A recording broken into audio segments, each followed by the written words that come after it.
Good evening and welcome, guys. Hope you're doing okay.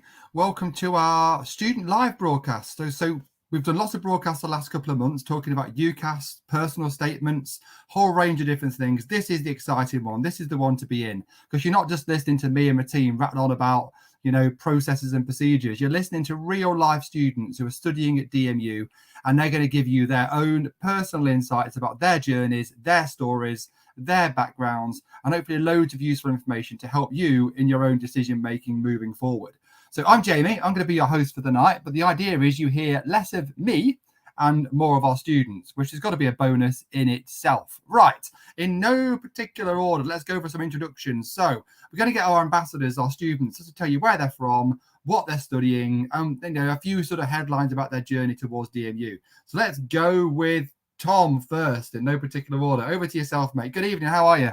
I'm very good, thank you. Very good. Glad to be here. So I'm Tom. I'm from London originally, so just by the Olympic Stadium. Big West Ham fan, but there we are. Got to get that in somewhere. So I studied journalism at DMU. I'm in my third year, and I would say my favourite thing, or I guess a highlight of university within my journey in my 3 years here, is when I got to go to the FA Cup final and report on Leicester beating Chelsea back in May. Fantastic. And what a day that was. Even as a West Ham fan, you must have felt some of the pleasure for Leicester there. I did. I was there to do a job, completely unbiased. But even though West Ham always beat Leicester every single time, but let's not go there. So, Holly, good evening. How are you?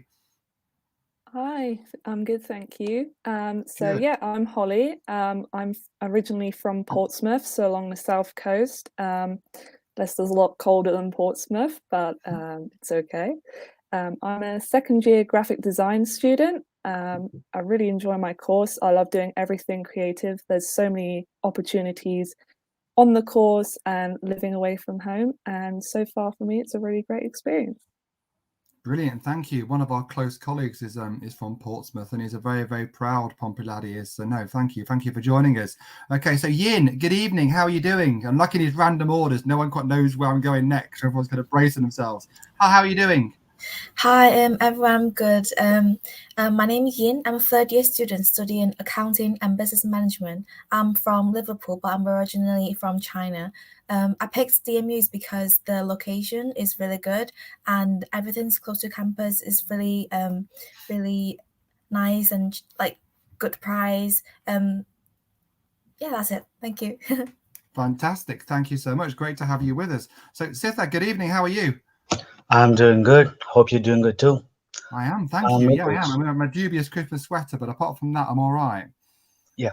I'm Nitish. I'm from India, and I'm currently pursuing the Master of Business Administration degree at the university. I chose the university because, it's affordable. The Leicester, the environment, the people, everyone are good. The teaching quality is good. The employability prospects also seem to be good. So everything is quite good in here. So I guess I made the right decision. Good. I'm glad to hear it. Thank you so much. And Dennis, last but never least, my friend, how are you? Well, I'm actually pretty good this evening. Don't mind me sporting the nice little Christmassy kind of, what you call it, Santa hat. Trying to get in a good Christmas spirit.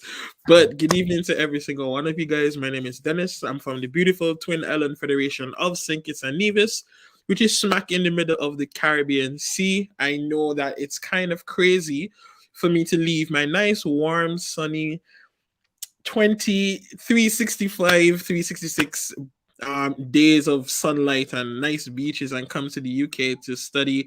I first originally started doing my master's in air transport management, but then I moved on to do my PhD in air transport management. One of the reasons that I chose DMU, I think that just the campus itself is like really, really beautiful in comparison to other universities that I was looking at. And a big sell for me, really and truly, that sold me on the DMU experience was how qualified the lecturers are, having years of experience in their different fields. So yeah, that was definitely something that made me choose DMU. Fantastic. Thank you so much. Yeah, and you're looking forward to going back to that warmth, aren't you, over Christmas? You're lucky so-and-so. Oh, most definitely, because this British coal, I don't know how you guys do it, but it's not it. It is not it. 0 out of 10 would not recommend. But yeah, Not that I can't cold. Come I can't take on. the coal anymore. Bit of snow and frost is lovely. Not sure what the problem is. Brilliant. Thank you so much. Right. So what we're going to do is I'm going to throw a few topics out there for conversation, and then we're going to come in with everyone's own different views on those particular topics and their own particular journeys. So let's start with the course, because when you're thinking about university, the course is the absolute most important thing. When it comes down to it, really, that's what you're paying your tuition fees for, the academic experience. And there's a load of other brilliant things that are part of a university experience, but the course is the real fulcrum, the central part of the experience. So who wants to talk about course first? I'm going to throw it out to the floor. What made you choose the course that you chose? Because there is so much choice. Just at DMU, there's several hundred courses. Across the university sector in the UK and across the world, there are tens of thousands. So why did you pick your subject? Who wants to go before I pick someone? Let's go. I'll go. With... I don't mind Oh, going. Dennis is in. He's in. Go on, Dennis. Yeah. For me, I was always interested in aviation. When I was younger, I really wanted to be a pilot. But then I realized it was so much cheaper to go to university than go to pilot school, which is the craziest thing ever. But what really made me choose the air transport management course is that the lecturers and the program leaders, something that I did when looking at the different universities, I did a mini background check into who the lecturers were. So I went on their LinkedIn profiles. I went to see if they wrote any sort of papers. I went to see if they have any sort of affiliation with any NGOs or any other aviation bodies. And I realized that my lecturers are actually really, really, really good aviation experts in the United Kingdom. And I found that was amazing, being able to get that knowledge from persons that have been in the aviation industry for a combined of almost 50 plus years. I feel like that's a plus. You're getting your bang for your buck, as we would say, because, we're paying this loads of money, but we really want to get back that return in investment, as we would nicely say. So I think that's what led me to choose that course at De Montfort University. Yeah, we'll look at the other schools as well and their lecturers, but I think what sold me was the lecturers at DMU, the experience that they have, the areas in which they do a lot of different research as well. So yeah, with those, that was a definite plus for me why I chose DMU to do the air transport management course. And it was affordable, very affordable in comparison to other universities as well. Brilliant. Thank you so much, mate. I appreciate that. And it is quite a niche course that you're doing. So I imagine there's not dozens and dozens and dozens of places that do it, whereas some other courses, there's a huge selection. So let's come to yourself, Holly. Your choice across the UK, quite a lot of universities did your course, but what drew you to the subject you picked? It's creative, isn't it? Is that your main draw towards it?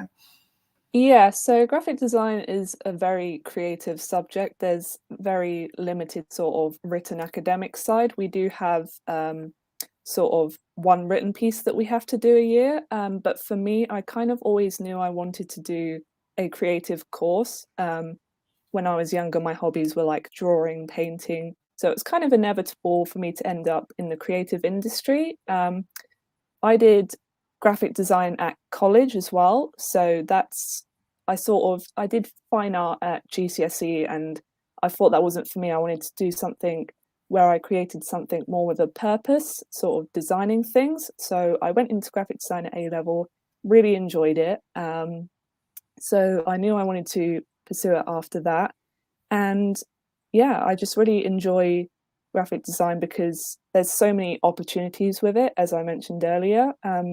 We do lots of different things I didn't even realize we were going to do, like animation, for example, packaging, advertising, branding. There's so many different branches of graphic design. So I think it's also good if you know you want to go into a creative industry, but you're not entirely sure what you want to do, because there's so many opportunities and so many different things you learn on the course. Fantastic, thank you. I guess it's kind of a combination between creative, but it's also a commercial course, isn't it, as well? So you're gaining a lot of skills that can take you into employability. Within most sectors, you've got those graphic, just within the university, sitting across the office from us, we've got our own suite of graphic designers who design the banners, the literature, the lots of the creative content of the uni. So it is a directly employable job as well as being creative, which is fantastic. Let's go to Yin next. Yin, what made you choose the course that you chose? So I always wanted to work in a bank. I did maths and statistics in college. So I knew I wanted to do something with the bank. So my dad helped me out to do accounting, but because I don't want it to be fully accountant because it's quite boring. So I added business management on the side. I picked DMUs because DMU for this accounting and business management course is not only just about accounting and management, it's more like a marketing, economics and finance field. So I can get in touch with everything like it's about accounting and business management. So I know my direction to work towards master. Thank you. Fantastic. So you've got a plan in terms of where you're going next, as well as the subject you've picked now, which is fantastic. Yes. Thank you. So this is kind of a stepping stone onto that specialist route. Brilliant. Right, Nitish, how about yourself? What's your sort of story in terms of choosing your course? Because you've moved countries to choose your course, just like Dennis, haven't you? I hail from an entrepreneurial family. My father and all my forefathers were in business. So naturally, I always wanted to get into business, study business administration. Soon after finishing my BBA, which is Bachelor's in Business Administration in India, I've started looking for options in UK. So doing an MBA is an expensive thing, but I just want to do, research into if there's any university where the cost is affordable as well as I'm comfortable with it. Comfortable in the sense, the teaching quality, the employability prospects, everything. And I found DMU to be the best of both worlds. The program I'm doing, the Master of Business Administration, it's also certified with CMI, Chartered Management Institute. And also, I've seen various reviews regarding the university, regarding the course online, and I found all of them to be positive. And my program, I'm in my final year, and I recently been into this DMU Global program where I was selected into this business challenge, which is it's like a virtual simulation thing where you get to solve the problems being faced by a real world organization. So I get to engage with people from diverse backgrounds, different cultures, different countries, and we came up with many solutions within an hour. And I'm also selected for another virtual internship, which is, I'll be helping the organizations at Fiji, to make the country a better place. So yeah, I'm enjoying here, my place in here. Fantastic. Really glad to hear it. And it's really interesting to hear such diversity of stories and journeys and motivations. Before we come to yourself, Tom, let's do a quick shout out for a comment we've got there. We've got a comment in there from Timmy. So we've got to give Timmy a shout out. So hello, Timmy. Thank you for watching. Hope you're having a good day. Merry nearly Christmas. Tom, so back to yourself. What's your journey coming from sort of Southeast London there? What's your journey in terms of your course choices and your motivations? I think that for me, what really drew myself to journalism, as the industry as a whole, but equally the degree, I guess, is how broad it is. The content has such a variety in terms of what we're studying and the different aspects of journalism and media that other universities just didn't provide when I looked at the prospectuses. So for me, no, it's the old cliche, but no 2 weeks or even 2 days are the same. It goes from news writing, where I'm reporting on real world events. I can then go into sports reporting, or they might be doing a feature about someone with their mental health. I talk to the most insane kind of range of people that I would never ever have spoken to. People from, obviously with Zoom and whatnot, from all over the world. And my course really gives me that opportunity and enables me to have those experiences. So that's really that was a big factor, along with what the rest have said, Dennis, about the qualifications of the lecturers, all incredibly knowledgeable, really friendly, really willing to help. That really drew me to journalism as an industry, but also as a course. Brilliant. I can picture you in journalism. I can picture you, giving someone a grilling, getting the information. I can picture your front of house. I think you've got that assertive, confident communication style. I definitely think. Thank you. I take that as a compliment. When people say you look like a journalist, it's always a tricky one. It was certainly meant in a positive sense. One more quick shout out in here. So good evening. Thank you very much for watching. Hope you're having a good time. and spending your Thursday evening with us, you know, rather than watching Leicester Napoli, which is definitely obviously what I'm really happy to be doing. So next question, we're going to talk a bit about lifestyle slightly. So we're going to come back to university choice. We're going to talk about the accommodation experience. So most of you, in fact, all of you have come from slightly further away. So some people go to university in their local town, some go to university across the other side of the country, some the other side of the world. How would you describe the experience of living in a university campus, in a hall of residence, in that kind of social scene? Let's go with Holly first on this one. What's your actual university experience been like? Did you live in halls on year one? Yeah, I did. For the first few months we were allowed before we had to go home because of COVID. Yes, the COVID factor. Darn it. Yeah, but for me, I kind of knew I wanted to sort of get out of town a bit. I wanted to experience living alone, having that independence. So that's why I moved halfway across the country. Yeah, my experience in first year, it was pretty different to your average year in university because of COVID.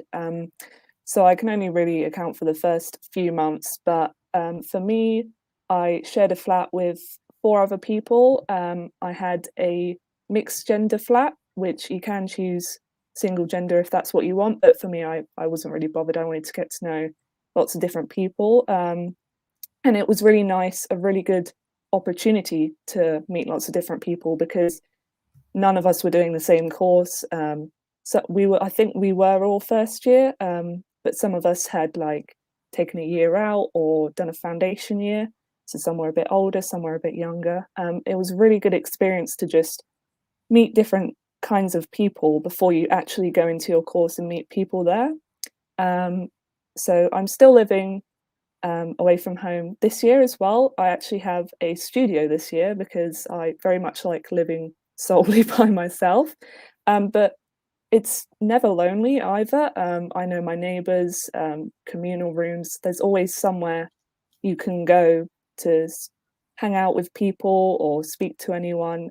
It's a really good community feel here, I think. So you're never alone. There's always people here, and it's a really good experience just to meet all kinds of people and friends for life. Thanks, Holly. And for those of you watching, we do obviously hope that COVID eventually lets us start living a slightly more normal life, because the whole of residence experience is genuinely a unique kind of one-off opportunity to be in that massively social pot of people that, you know, it's a shame that COVID is in some cases restricting some of the experiences. So Holly, let's hope that eventually life gets back to normal for you. Hopefully, yeah. I was, you know, being elderly, I still write physical Christmas cards. So last night I was writing my Christmas card list, and loads of my uni mates from Hall of Residence were on that list of people to write cards to. So you genuinely make friends for life, you know. All these years later, I'm still in touch with all my mates. So Tom, you wanted to come on this one. How would you describe your accommodation experience? Yeah, I think, you know, I was lucky in the sense that I got, you know, so COVID hit during my first year, but it was in March time, so I got a little bit longer than Holly did, thankfully. But I think for me, what was really important and what Holly was saying as well is definitely my experience of it, which is this idea of meeting new people, because that's like I said, on my course I get to do that, which is fantastic, but obviously that's very work related. Whereas when you're in a hall of residence, it's a really odd kind of like social bubble hub. Like it was 4 of us in my first year, all from completely different parts of the country, different courses, some of us even different ages because of placement years and or gap years and things. So it was so fascinating to be in that kind of environment and get to know those people. And I think another thing for me as well, when it came to university experience and living away from home, it's been this kind of improving my domestic skills. I think that, you know, I got to university and I'm not ashamed to admit I couldn't even turn on a washing machine. I had no clue what the drum of a washing, didn't understand it. But I can now, just worn the same shirt for the last 3 years. But for me, it was learning those skills, but equally being with other people that either did know some of them or didn't know this. You know, we were all kind of learning together in this same boat, and it was really, really fantastic. I remember going to a laundrette in my first year, and after one experience in the laundrette, I was like, you know what, I'm never doing this again. I'm going to learn how to do my own laundry, because it really was a unique experience. I would not want to be be repeating. Yeah. Anyone else want to comment on accommodation and that kind of experience of living at university? There's no compulsion to. We haven't all got to talk on anything. Anyone else got any particular points on halls? Yeah, I could jump in here. I actually lived in halls before in my undergrad, and I shared with my brothers. I consider them my brothers to this day. But when I was moving to the UK, I made a mental note that as much as I'm a very social individual, I'm a social butterfly, I didn't really want to share anything with anyone anymore. Like I was like, I really love my space. So I ended up going to student accommodation, a studio flat, and it was actually pretty decent. Even though at times I didn't know who lived next to me, I did know a lot of different people that were living on the same hall as me, especially when we meet downstairs in the movie room or in the games rooms. You know, even outside of moving from student accommodation, now I live in private accommodation, which is possible if you want to do that, because a lot of students after first year they tend to go into private accommodation with their original flatmates or with persons that are on their own course with. But in moving to private accommodation, I really wanted that sense of independence, for lack of a better word. So I chose another studio flat. I'm a social butterfly, yes, I love it. But I think being in your own space at times, it really does good for you, especially after a hard day of doing work at uni or even working part-time.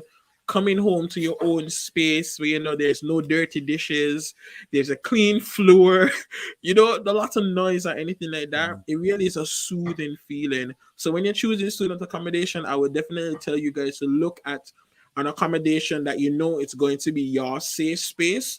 At the end of the day, it's going to be that place where you can just sit back, relax, kick your feet up, and do whatever you want. Just make sure that you choose some place that you're really going to be comfortable with. But don't be afraid to go outside of your comfort zone as well, because university is all about stepping outside of that little box that you normally find yourself in. Yeah, so that's my advice. No. And at least if there are dirty dishes, at least they're your own dirty dishes, Dennis, rather than somebody else's, which is a difference in itself.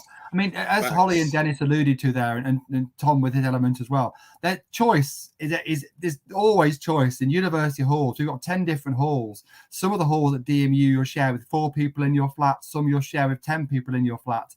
Most have got ensuite bathrooms. Some have got shared bathrooms. And then you've got the additional choice, like I alluded to there, the studios, which means you've got your own personal bathroom, living space, and kitchen.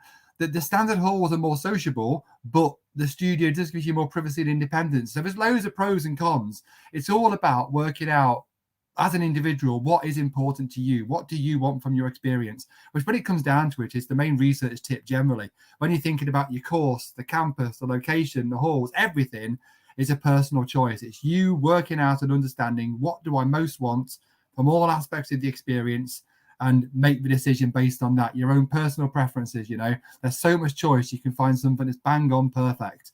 If you're watching, you've got questions, do feel to throw the questions into the chat and we can throw them to the panel. So if you do want to take the conversation your way, take advantage of doing that. I want to talk a bit about some of the wider experiences now. So let's talk about part-time work and things like that. You guys obviously are all student ambassadors working for the university. You're working as we speak, aren't you? But do you have other part-time jobs as well? How easy is it to work part-time alongside your degree course? Yeah, and let's speak to yourself on this. Is it easier to get part-time work? Is there time? For me, there's definitely time for part-time work because I did waitressing in town in Leicester. I feel that because for my course, I get a day off every Tuesday, so I can work on that day. I think it's really flexible. I think it's really good to get part-time job at university time, because it gives you like experience. You meet new people, like you can be more confident, like facing to different customers. Thank you. No, I completely agree. It just gives you this extra set of skills, doesn't it? So when you've got your CV and you're graduating, you've not just got your academic qualifications, you've got all of those different experiences and different skills you can draw on. It makes you a more sort of holistic person, I think, by doing that. And having a day off definitely helps on that point, because some courses are more intense than others. How about yourself, Nishish? When you're doing a postgraduate course, have you still got time to work part-time, or is your course more intense being an MBA?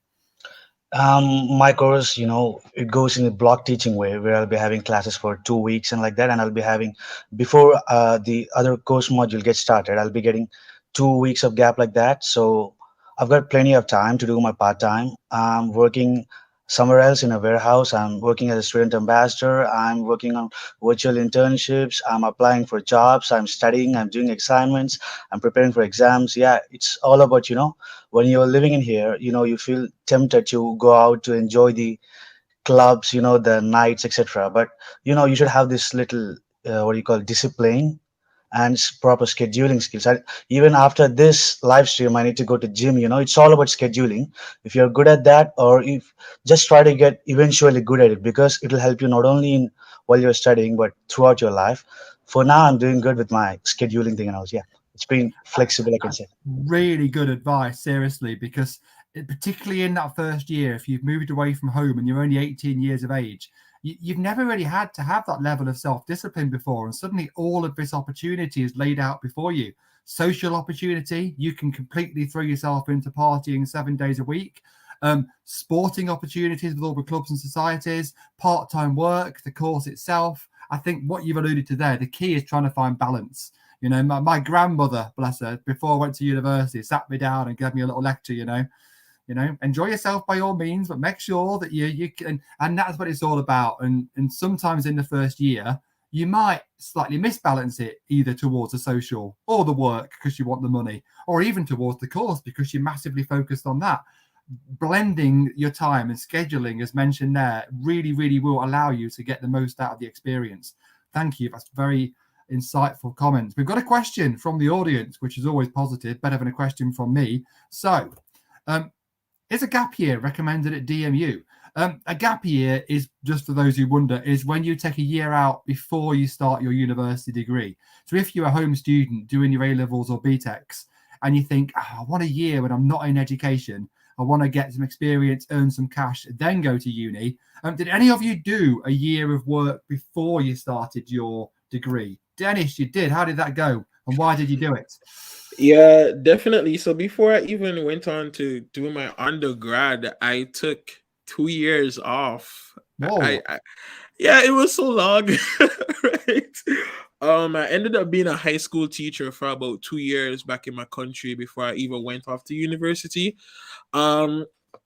I think one of the things that it taught me a lot was time management, because I think that was something that I really lacked after coming out of college, that time management part about it. So doing those 2 years, it really instilled some time management inside of me, because being a high school teacher, you need to manage writing lesson plans, marking papers, doing reports, still doing after school activities for the students as well, and you still got your social life there to be worrying about. So I really learned a lot of time management skills there, and I think I was able to build my network as well, because building your network, especially as a university student, is very, very important. So a lot of the networking I'm able to have today, I actually built it during those 2 years. I started building it during those 2 years, and from building that, it really helped me along my university journey. If I need to email somebody about finding like a journal paper to find some data sets or something like that, I could always email somebody that I was working with. So doing a gap year, I would recommend it. But my honest advice about it is, don't let that gap year run away from you. Because a lot of people would say, and I would say it as well, I even tell my sister this, like, when you take a gap year, at times you feel comfortable that you're earning money, so you don't think you need to do anything else with your life. But do not be too complacent, and do not let that gap year run over that 1 year. Do not be like me. Please don't. Right? So make sure that when you're Everyone's doing got that a gap friend. year, a friend who went to do 1 year gap year and ended up never going to uni, and you think you're going to earn the money. The challenge sometimes is that you do earn the money and you're earning more than your mates who've gone to uni, but your earning potential sometimes can be capped because you've not got the qualifications. Whereas you'll find your mates in 5 or 10 years are suddenly earning loads more cash than you are because they've all gone ahead and got the qualifications. So yeah, what you can do, actually, you can apply through UCAS when you're still in your sixth form. So you can apply through UCAS to apply to university when you're in school or college, get the support from your teachers, get your place secured, and then defer your place for a year. So you've got your gap year, you can do what you want to do, be it working, traveling, volunteering, but you know your place is ready for you at the end, so you've got that structure. Tom, you went to come in on gap years, didn't you? Yes, I mean, I didn't have one myself, and I know many people that have had really successful ones and gone on to go to university and whatnot. So I do see the benefits of them. But I think I wanted to come in on this because my kind of journey to university was I was almost hell-bent on having a gap year. So I actually decided on university to go to university on results day, to the dismay of my lecturers. I actually decided on the day itself because I was thinking about myself to do what Dennis just described there, earn some money, take the time out of education. But the biggest concern for me and why I decided on university in the end, thankfully, because it's been a great decision, the biggest concern was leaving that educational bubble and that educational mindset, and whether or not in a year after I had got a job and earned some money or gone traveling or what have you, whether the difficulty on returning into that bubble and whether I would have done it or not. So for the various things that you just mentioned. So that was a really, I guess that would be my bit of advice about gap years or those that are debating taking one. I would personally go down the route of university first because it's the old saying of once you go to work, you never leave. But I mean, everyone's different, and there are lots of benefits to doing so.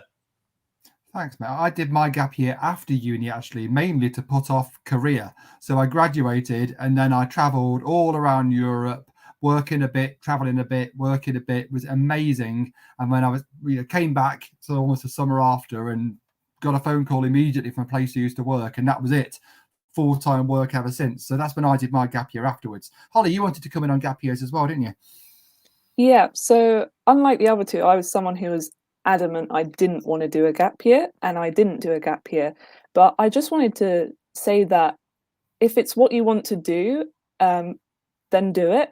Don't worry about being behind or that your course mates will be younger than you, because I'm actually one of few people on my course who went straight from college straight to uni. There's loads of people who have done foundation year, gap year. So I think as long as you keep up with, like, for example, graphic design, I'd say just do a little bit of like creative work here and there.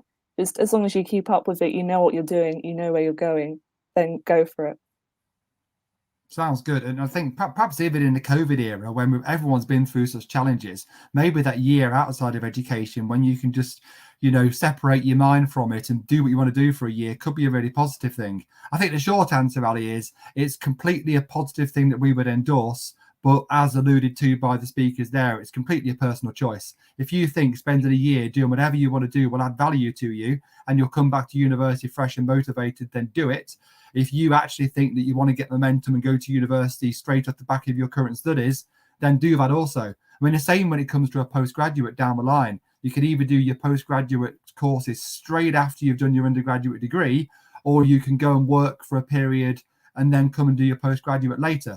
The danger is, as Dennis alluded to, I planned to do an MBA, a bit like yourself, Nitish, but it never happened because once I got into full-time work and started climbing up the employment ladder, just didn't happen, So, but there's many, many different journeys and there's no right or wrong. It's just individual choices. Now, let's move back onto course a little bit, just to give people a bit more flavour about course. So let's talk about what the actual academic experience is like. So Yin, let's start with yourself and your business-related course. How does your week typically work in terms of how many lectures you have, how much contact time you have, how much free time you have, and how different is it to being in a school or college environment before uni? So my first year, because when COVID didn't come yet, I had about 12, 13 hours per week. But I didn't get any days off because it was like a long hour. Also, we have to study, catch up after even the lectures and seminars. But after COVID came, I have around about 8, 9 hours per week, and I tend to get 1 day off. So like in the second year, I had Fridays off. So like in the one go, I have like 3 days a weekend, which is really good. But this year I have Tuesdays off, which is also good. But like I can do more revision and you can do my own stuff in that day. The difference between college and university, I feel like university is more like time management. You have to do things on yourself because like the teachers won't be like, oh, you have to do all your work and stuff like that. But in college, like, you get more homework and you have to be in school all the time. But in universities, you can just stay at home, do your own work, or you can go to the library with friends. Yeah, that's it. Anything else? Brilliant. Thank you very much. I mean, oh, well, Holly's in there. We got on a behind the scenes chat, and it's like, who else wants to talk on this one? Holly was immediately straight in there. I mean, I think the course you're doing, Yin's course is largely going to be sort of classroom based and lecture based, with then that work outside of course. Yours is going to be structured a bit differently, I'm guessing, because you've got that creative sort of workshop based element to it. Yeah, so graphic design is a very, very time consuming course. Even doing A-level, we all had this joke about how graphic designers have no social life, which we do, I'd just like to point out. But again, like Ian was saying, it's a lot of time management as well. So my sort of timetable is I'm in most days. I have a couple days where I'm in all day. It's really nice though. We have a nice studio environment, so it's not you're sitting in a class listening to someone sort of talk for 5-6 hours. It's a really friendly feel, a very community feel. So we can like get up, walk around, see what everyone else is up to. We also share the studio with graphic design illustration, who do slightly different stuff to us as well. So they're more illustrative, pretty much. But it's nice to sort of see that as well. Yeah, but in general, in terms of timetable, it is quite a busy course. You do have quite a fair bit of homework, if you want to call it. But again, it's kind of, you have to be proactive with that. We don't necessarily get told that this is your homework. It's kind of a given that you do have to work on these things at home because it is such a time-consuming course. Thank you. I liked how you described the graphic and illustration folk. Like, I can imagine them like they're folk across the other side of the room. They're a bit like skiers and snowboarders. That sounds like, never shall the two meet. But that's really interesting. I genuinely think that lots of people, it's sort of 17, 18 years old, don't realize how different your life experience is going to be at uni depending on the course. I did a degree very similar to Yin's, and I had that sort of 10, 12 hours of contact time. One of my best mates did chemical engineering. He was in class for 36 hours a week. That's literally a full-time job, So it's massive. And people go into it not quite realizing that massively limits, it just changes the lifestyle a bit. Dennis, yourself on this one, because you've done your undergraduate and your postgraduate, haven't you? How would you describe your kind of course experience? Yeah.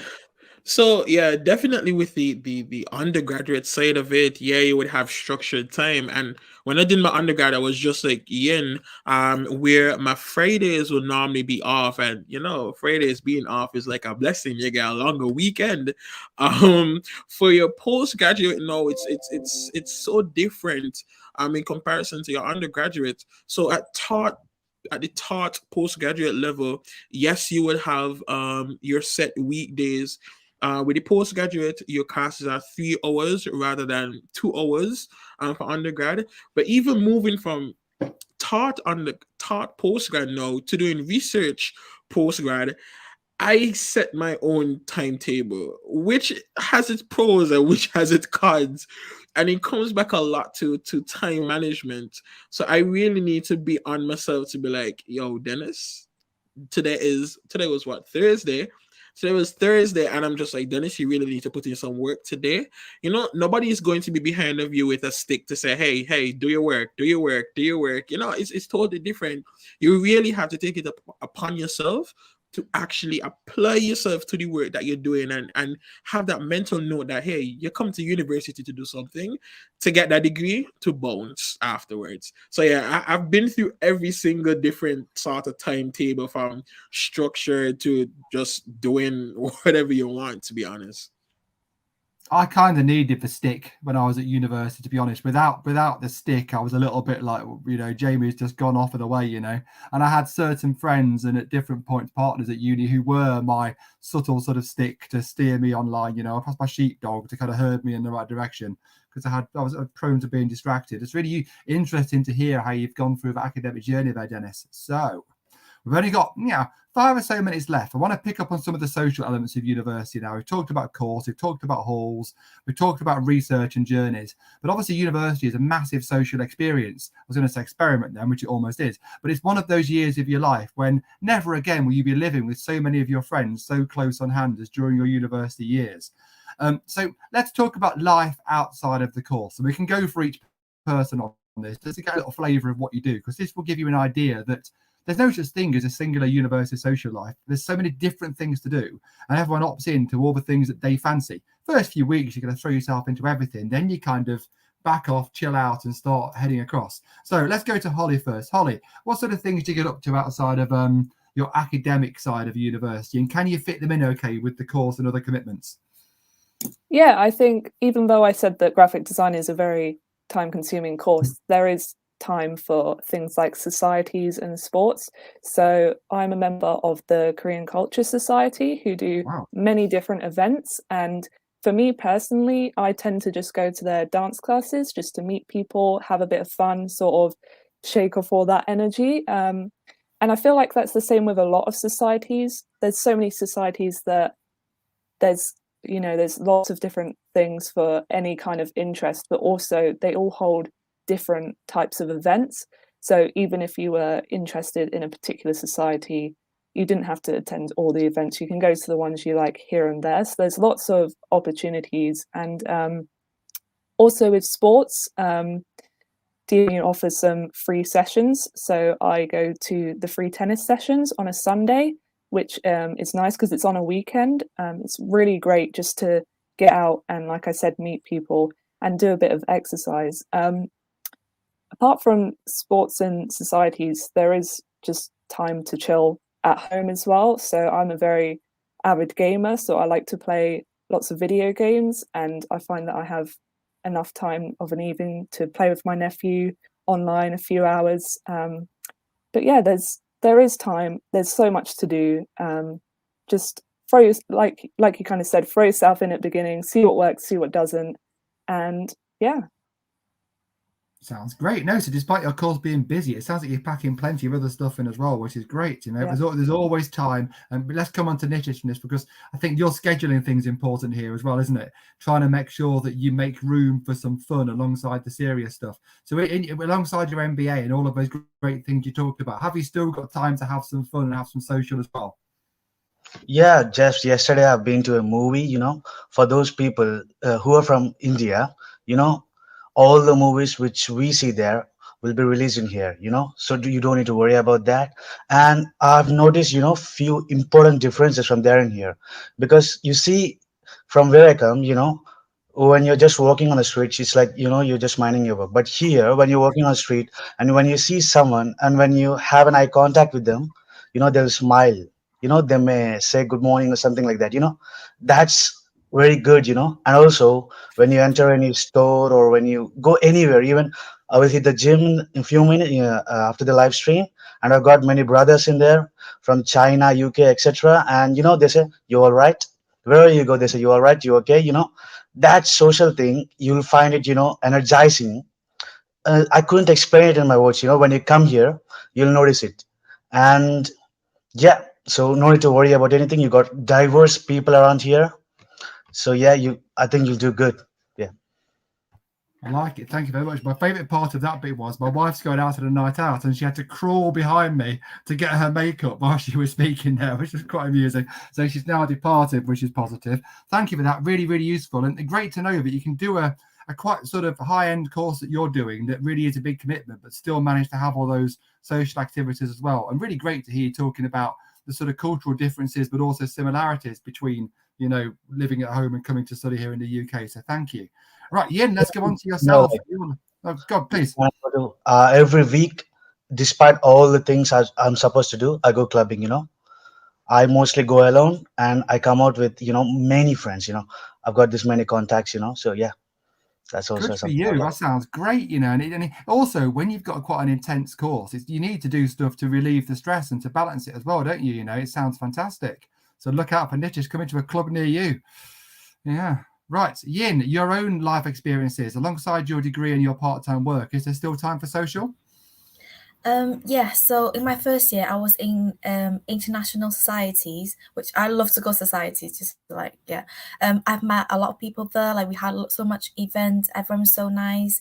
In my second year, I didn't do anything because COVID, but this year I've joined many more society, like baking society, Korean dance society, like Holly. We are in the same one. I've been to the dance once as well in code, and I'm also in the Chinese society, so like to meet new people. They're not only Chinese people that you can join, like they come from anywhere around the world. Like if you want to join, if you're interested in the society, you can join, which is really really good. You're meeting a lot of new friends, like everyone's like so kind and nice. Like also I just want to point out, like before I came to DMU, I was like really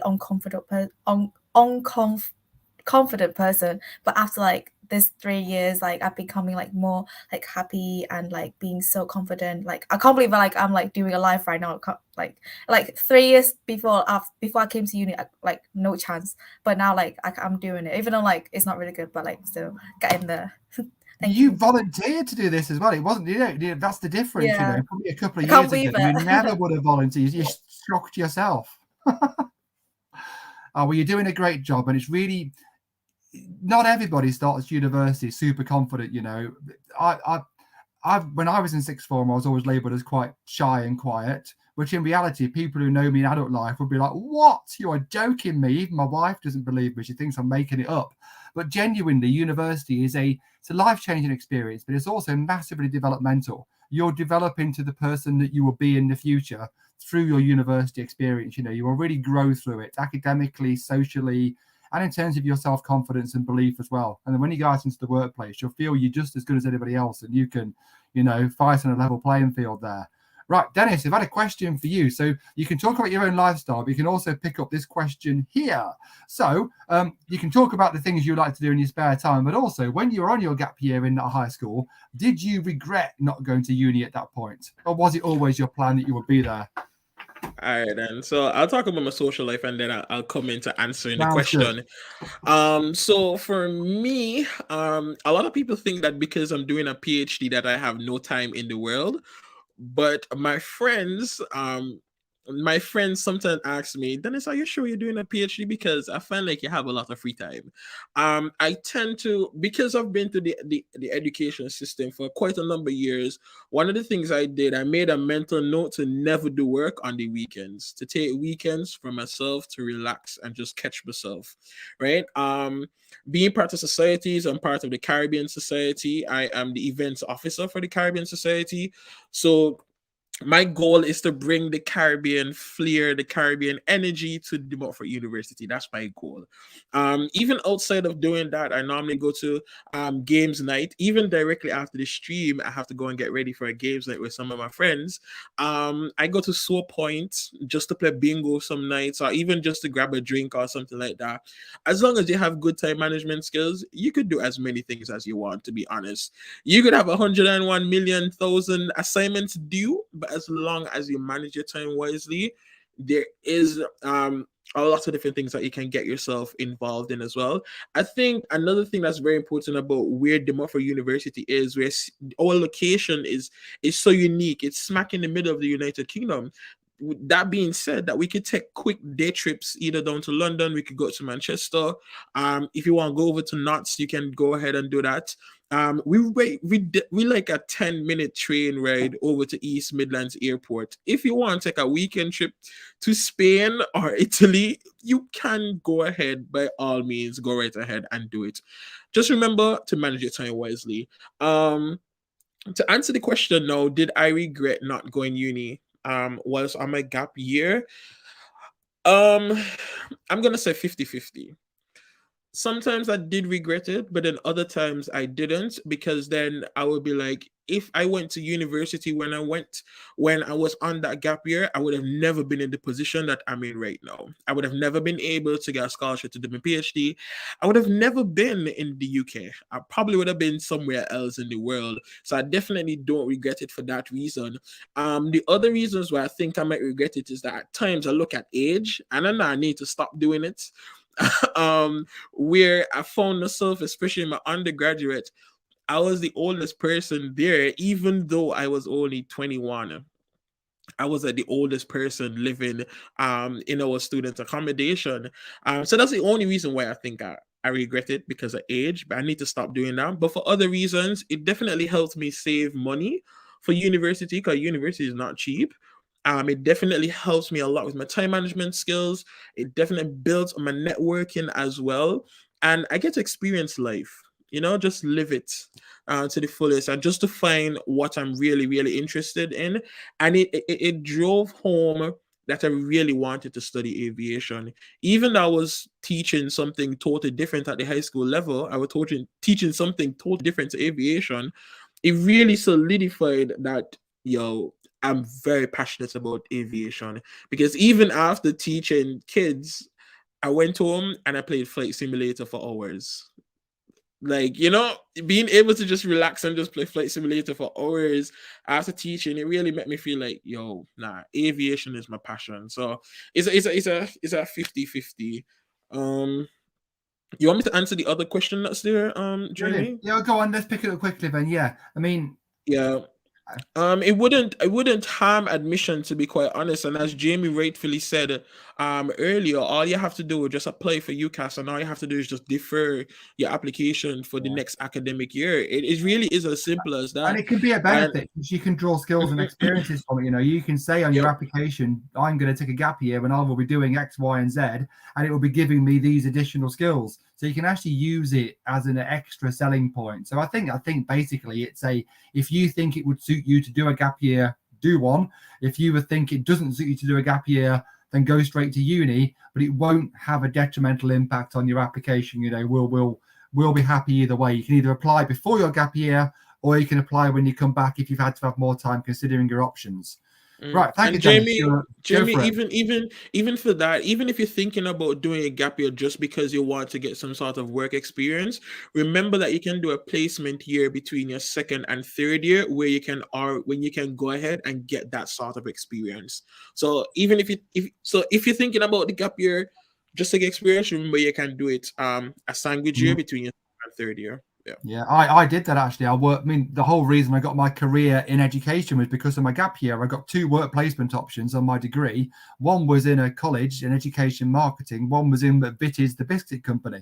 So if I'd have chosen McVitie's, I could have been on a live stream about chocolate hobnobs right now, rather than education. So sometimes those little decisions you make can change your whole pathway. Thank you. And yeah, if you've already deferred, Addy, that's great. Then you can either wait till if you deferred, your place will be there, so you can enjoy your gap year, pick up all the skills and experiences, and then the course will be there waiting for you at the end. Let's hear from yourself, Tom. We need to hear about your own outside of university lifestyle before we close. I feel it's a crucial part of our evening. We need to know. Oh, I've built it up now, haven't I? Yeah. No pressure or expectation, honestly. I think for me, and admittedly, it's alluding to what others have said, and I think probably quite a nice point to kind of end on, I guess, is that it is about throwing yourself into as much as possible. I think there's so much opportunity at university, and that to me is almost one of the biggest differences to college and previous education, is that university is completely about you. It's really independent. So for me, I'm part of societies that I never thought I would ever be interested in or have the opportunity to be a part of. So journalistically, I'm editor of the student magazine, which for someone that wasn't even supposed to go to university, this is a really, really amazing project. And I love that because I get to write and I get to work with designers and obviously budding journalists just like myself. So that's really, really awesome. But away from media as well and kind of course related things, I love being part of the tennis society. So I think Holly mentioned about that she does the Sunday sessions. I don't actually play tennis, but so there's no Roger Federer story that's going to be coming here. But it's the social aspect. Lots of my friends do play, and we go to the pub. We have themed kind of like quiz nights. I had one last night, actually. It was absolutely amazing. So yeah, I think just my big advice would be throw yourself into everything, and you can end up, if Leicester keep playing well, then there's a chance you might go to their pickup final like I got to do. But yeah, so many highlights of my time at uni have all come through putting myself out there and really taking all the opportunities that have come my way. And do you know what, Tom? I think that is a perfect line to close on, because I don't think anything is truer than that. Genuinely throw yourself in, make the most of the opportunity. You only get to have the university experience as an undergraduate student once, and it is all about just taking advantage of everything, both for the experience you get, the friends you'll make, and also the skills it will give you in terms of your future career and prospects. All that remains to say is thank you so much for watching. Hope you've enjoyed the session and found it useful. And thank you to the questions, particularly Ali. I feel like he's made our session by asking all those questions. And thank you to you guys, our current students, because genuinely, the input you've given here has been so valuable. And people watching this video live, also people watching this video post the event on YouTube, there's lots of really great tips and loads of information. And also I love the fact that your personalities, your backgrounds, your motivations are so different, but you all having this fantastic student experience. So people watching will hopefully better relate to each of you in different ways and think, wow, the opportunity of university provides is completely, endless, literally. Makes me every single time I do this session wish I was, 20 years younger and starting my university career again. Though 20 years younger, everything makes me wish that. Right, thank you so much. Have yourselves a lovely rest of the evening. Enjoy your gymming, gaming, Korean dancing, or tennis playing, or watching people playing tennis, Tom, whatever you're doing. And have a lovely evening. Thank you so much for your time. And those of you watching, have a safe, happy, and very, very Merry Christmas. Thank you very much, and good night.